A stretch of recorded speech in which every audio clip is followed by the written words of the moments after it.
सबसे पहले है राइट टू जॉय, आनंद का अधिकार। ये सबको होता है, होना तो चाहिए। आनंद क्या है? आनंद तब आता है जब अहंकार अपनी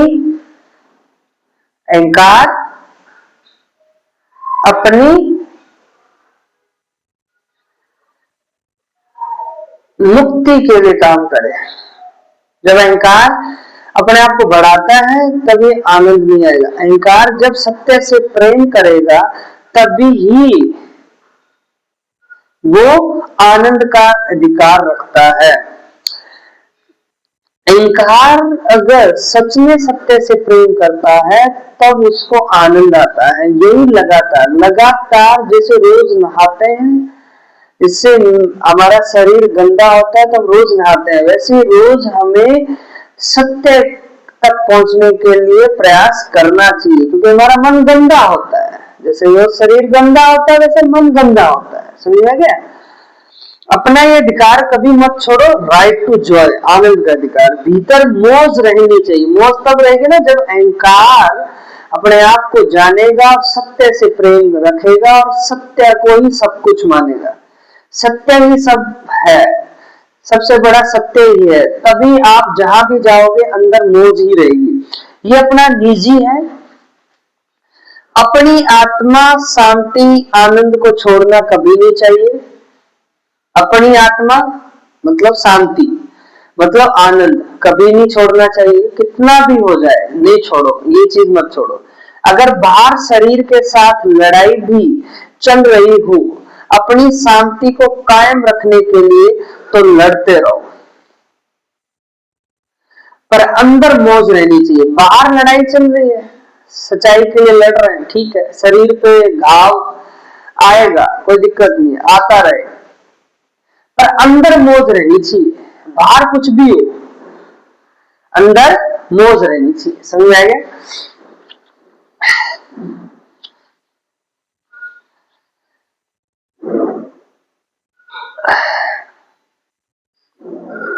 बाहर लड़ाई अंदर मौज, यही होना चाहिए। अंदर मौज बाहर लड़ाई। लड़ाई किसके साथ?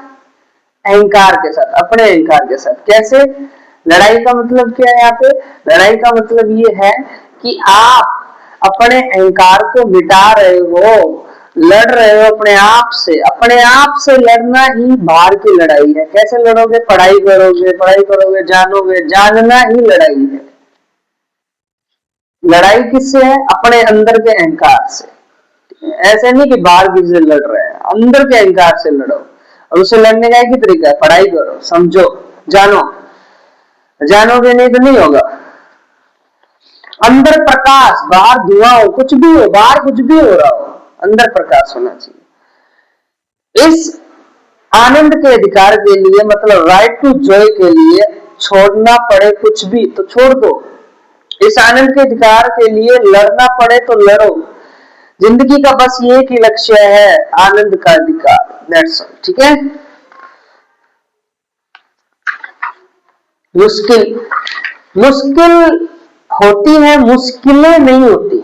मुश्किल होती है, मुश्किलें नहीं होती। मुश्किलें मीन्स विविधता, प्रकृति। मुश्किल मतलब अहंकार की समस्या, अहंकार की जो प्रॉब्लम होती है ना, वो होती है मुश्किल। मतलब अहंकार को जाना था सत्य की तरफ, पर आप कहाँ लेके जा रहे हो? आप कहीं और लेके जा रहे हो, आप उसको बढ़ा रहे हो ज्यादा। तो अहंकार की ये प्रवृत्ति नहीं थी, अहंकार की प्रवृत्ति सत्य की तरफ जाना। मुश्किलें किसको लग रही है या दिख रही है? अहंकार को दिख रही है मुश्किलें।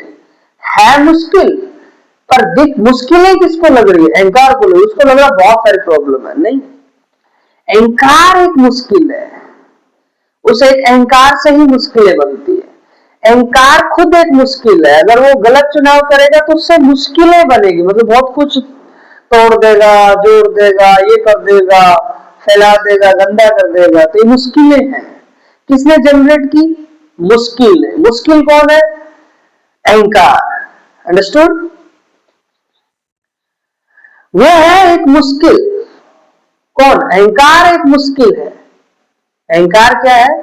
एक मुश्किल है। अब वो अगर सत्य की तरफ जाएगा तो कोई मुश्किलें नहीं होगी, अगर वो गलत चुनाव करेगा तो मुश्किलें होंगी। मुश्किलें मतलब इस प्रकृति को तोड़ फोड़ करना। तो एक मुश्किल से बहुत सारी मुश्किलें निकलती है, वो है एक मुश्किल। तो मूल मुश्किल अहंकार है, अहंकार से सब कुछ निकल रहा है। अहंकार को जानकर अहंकार को हटाना है। आत्मा मौन है, आत्मा माने अहंकार का हटना, समझे?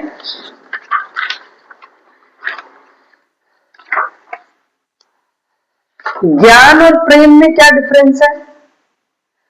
ज्ञान और प्रेम एक साथ चलते हैं। ऐसा नहीं कि ज्ञान नहीं लिया प्रेम नहीं है, फिर वो ज्ञान झूठा है। ऐसा नहीं कि प्रेम आ गया और ज्ञान नहीं लिया तो प्रेम झूठा है। ज्ञान और प्रेम एक साथ चलते हैं। ज्ञान माने अपने अंदर की कमियों को देखना, प्रेम माने जिसको शांति की चाह हो। शांति माने आत्मा, प्रेम माने जिसको आत्मा से प्रेम हो, और ज्ञान माने साथ साथ अपने अंदर की कमियों को देखना। कमियों को देखो तो आत्मा से प्रेम होगा, तभी तो कमियों को देखोगे। तो एक साथ चल रहा है ना सारी चीजें, दोनों एक साथ हो तब ठीक है, ज्ञान और प्रेम। ठीक है। बुद्धि और वृत्ति, मैंने आपको बताया बुद्धि और वृत्ति किसके गुलाम है? अहंकार के। अहंकार अगर सही होगा तो बुद्धि वृत्ति भी सही होगी, काम करेगी, और अगर अहंकार गलत है तो बुद्धि और वृत्ति भी गलत काम करेगी। वृत्ति हमेशा चाहती है, कुछ चाहती है, बुद्धि उस वृत्ति के चाहने का तरकीब लगाती है, समझ रहे ना? वृत्ति हमेशा कुछ चाहती है, जैसे वृत्ति ये शरीर कुछ चाहता है, क्या चाह रहा है? कोई दूसरी मतलब शरीर मिल जाए। जैसे मैं मेल पर्सन हूँ तो मेल पर्सन ये बॉडी है, बॉडी में हार्मोन जगह, तो हार्मोन जगह तो वृत्ति क्या चाह रही है? किसी दूसरे की बॉडी चाह रही है, वृत्ति चाह रही है। तो बुद्धि उस वृत्ति के चाहने का तरकीब लगाती है। तो बुद्धि कैसे काम करती है? वो वृत्ति जो है वो जैसा काम करवाना चाहती है उसको उसकी तरकीब लगाती है कि और ज्यादा ऐसा काम कर, और ज्यादा ऐसा काम कर। और ये जो चाहना चाह कौन रहा है? ये अहंकार है। और अहंकार अगर सही होता, सत्य को चाहता, तो ये सारा वृत्ति और बुद्धि भी कहाँ लगते? सत्य के मार्ग के लिए लगते। पर ये अहंकार किसको चाह रहा है? काम वासना को। तो काम वासना को चाह रहा है तो वृत्ति भी उसमें लगी और बुद्धि भी उसमें लगी। बुद्धि और ज्यादा वृत्ति को बढ़ाने का काम करती है। बुद्धि के बिना वृत्ति अधूरी है। वृत्ति को कुछ चाहिए तो उससे बुद्धि मिली, बुद्धि को भी कुछ चाहिए होता है तो वो भक्ति होती है। अगर बुद्धि पूरी लगाते हैं तो उसको अपने आप भक्ति मिल जाती है। बुद्धिजीवी, भक्तिजीवी, अधूरा ज्ञान, ये सब एक है। जहां बुद्धि पूरी लग जाती है वहां भक्ति आ जाती है, और भक्ति माने आनंद। ठीक है, ओके।